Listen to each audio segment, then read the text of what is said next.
Okay? Saan ba tayo? Dito na. Yan. Hindi ko na makita. Ganyan talaga siguro, no? Hindi pa naman kakapa-kapa. Okay, maraming salamat po. Talagang kapag nag-mission ka talaga sa Stargate, masaya. Masayang nakakaiyak, nakakaluha. Lalo na kapag ang iyong pinuntahan ay talagang nahipo, na talagang matagal na nating gawain yun doon. Pero ngayon ko lang naramdaman ito, sa hirap na naranasan niya, hindi biro. Ano na ba siya? Yung dialysis na. Pag-dialysis na, wala na akong tao.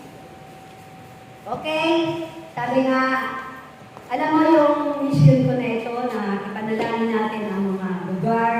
Hindi lang tayo nakapokus sa gera. Alam mo yung isa namin ka-sister, talagang na-vision niya rin yung mas matindi yung kanya, yung nagkaroon ng bukal na ano ba yun? Yung lava. Ang ipinakikita sa kanya ipanalangin. Siguro siya ang kadasal noon. O ipagdasal ko na rin ngayon. Dahil nalaman ko rin, di ba? Sa ating second day disciple. Talagang siya yung nakarinig ng mga bagay na yun. Na kapag minsan sa'yo ang Diyos na kailangan hindi mo pwedeng hindi pansinin. Na dati hindi ko pa napansin yun. No? Sabi nga natin, kapag pinansin mo ang kanyang mga sinasabi at sumunod ka sa kanyang kagustuhan, tsak yun! Gagawa ka ng himala? Himala ba? Amen! Palakpakan po natin ang ating buhay na Panginoon! Maraming palakpak! God is good! All the time! Okay, sa ngala ng Ama, ng Anak, ng Diyos Espiritu Santo. Amang banal, Diyos Gatila, ang Yahweh, magandang hapon sa iyo, Ama. Ama, maraming salamat sa hapon ito. Tunay na po, Ama, na ikaw ang aming Diyos na pinaglilingkuran. Ikaw ang aming Diyos na tapat sa lahat ng mga pangako. Ikaw ang Diyos na nagbibigay sa amin ng lahat-lahat ng aming mga pangangailangan. At higit sa lahat, Ama, ang buhay na walang hanggan. Ama, ano man ang aming mga pagkakamali, ano man ang aming mga pagkakasala sa mga oras na ito, tawag puso kami humingi sa iyo ng awa. Lumalapit kami sa iyo, Ama, na kami nagpapagkalina sa mga nangyayari sa buhay namin. Ngunit alam namin, Ama, na ikaw ay nandiyan sa aming pagtawag, hindi mo kami pababayaan. Alam ko, Ama, na kaysa ka namin sa mga oras na ito, na ikaw ang nag-minsay sa akin na ipagdasal mo ang mga nakikita mo. At kapag ipinagdasal namin, Ama, ay ipagkakalob mo naman at maging answers prayer kami. Ama, itakas ko sa iyo ang lugar ng Israel at ang Turkey. Kung paano hindi pa rin sila nagkakasundo hanggang ngayon. Ama, ipuli mo ang mga presidente dito na ang mga kapangyarihan nila bilang tao sa mundong ito. Tunay nga po, Ama, kakaiba ito sa kapangyarihan. Ang kapangyarihan mo ay talagang punong-puno ng pag-ibig, punong-puno ng pag-asa para sa amin. Ngunit ang mga kapangyarihan nila, na nais nila, yung maging sila ang masusunod kahit na magulo ang mangyayari. Kaya nga, Ama, bilang tagapagdasal mo kung paano mo hinito si Trump, ang presidente ng Amerika, at ang presidente ng Israel, na tunay nga po, Ama, na talagang ginawa mo ang mga bagay na yun. Dahil, kagaya na sinasabi ko paulit-ulit, sobra-sobra ang iyong kapangyarihan para pigilan mo ang mga bagay na ito. At ganoon din naman, tinataas ko sa iyo ang vision ng aking kapatid na si Ma'am Nel, na Ama, sa mga oras na ito, paano mangyayari yun? Ang Pilipinas mapupunta sa Amerika, sobrang twist, sobrang lakas ang mangyayari kung yun ay lindol ang mangyayari. Lord, huwag mo naman huwag mo naman ipahintulot sa aming panahon ngayon. Dahil ibig ka namin, Ama, na makapaglingkod sa iyo. paglingkuran ang aming mga kapatid. Alang-alang sa aming pamilya, Ama. Alang-alang sa aming mga anak. Pwede po ba, Ama, na huwag mangyari ito sa panahon namin.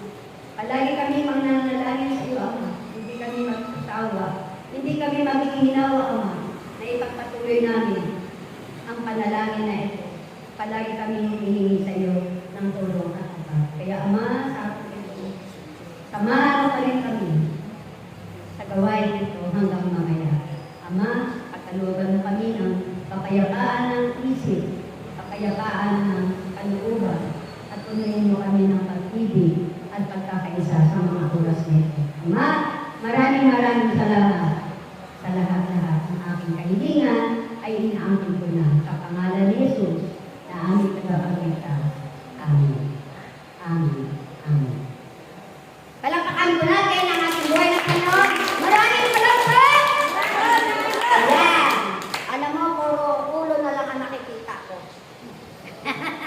Siguro talaga. No? Pero sabi nga ni ating punong hindi pwede mo lang kanta, pero iba naman ang lyrics. Tapos usan ni Sister Connie nung ako'y tinuruan na huwag ng world. Talagang nag-click. Talagang answers prayer tayo. Amen? Natunay ka po na kailangan na ipainding natin yung mga kasamaan. Amen? Wala namang imposible sa Diyos. Kaya nga, end of the world. Kaya nga, hindi na end of the world. Brother, Ben, gitara. Ang hirap kaya kumanta mo ng gitara. Maririnig yung boses ko. Okay? Alam ka na. Hindi. Nandiyan. End of the world. Alam namin niya ang kanta. Okay. Why does the sun go on shining? Why does this thing rush to shore? Don't they know it's the end of the world? It's ending when you say goodbye. Goodbye na! Goodbye na sa mga horror! Amen? Kailangan ito na lang ang ating harapin, ang paglingkuran ng ating Panginoon. Tayong lahat na lumalapit sa ating Panginoon, hindi tayo pahihindihan. Tinan mo, pagkain pa lang, sobra-sobra na. Mayroon pang take out, may pabalot pa, may kain na 2, 3, ang bitbitin mo, sobra. Kaya maraming salamat kay Ama. At ako'y napasama sa mission kanina. Proud ako. Kapag ako'y sinasama ng aking punong bingkod. Hindi naman nakikita ako. Palagi na ako sinasama sa mga mission. Siguro sabi nga niya, naglalakad na kami. Sipin mo, sabihin niya sa akin, hindi ka pa kasi sa kapanahon na namin ngayon dumating na ganyan kakalakas sa akin. Eh kasi nga, hindi ka nanginginan. Nauna ako sa iyo, pero naabutan mo para nga si Sister Ben, kahit napasunay-sunay sa lakad. Minsan kasi may oras na talaga na mahina ng aking paglalakad. Lalo siguro, mga time noon na talagang hindi biro yung kaharap natin doon. Diyo? Kaya nga, kahit yung boses ni Sister Tess, at ang Sister Tess, nawala ang kanyang tinig. Ganyan, no? Kapag minsan talagang inabutan ka ng video, nawala ang tinig ka. Hindi naman ako makasabay dito. Talagang mahirapan yung aking liit. Nahirapan naman ako sa kanya, napakababa naman. Okay. Parang gusto mo na Sister Connie mo na. Halika Sister Connie, kasi mag-iipon pa ako ng lakas. Lumapit kang nakapag-ari. Halika! Mga kapatid, ito naman talaga ang worker namin dito. Ito ang speaker namin ngayon. Ako muna ang moderator ngayon. Walang iba ang ating kapatid na pinagaganda. Pinasisexy pa. Pinalalakas. Wala iba ang ina sa bagong Jerusalem, Inang Connie Dizon. Yan. Ito muna. Nag-uulilay pa ako.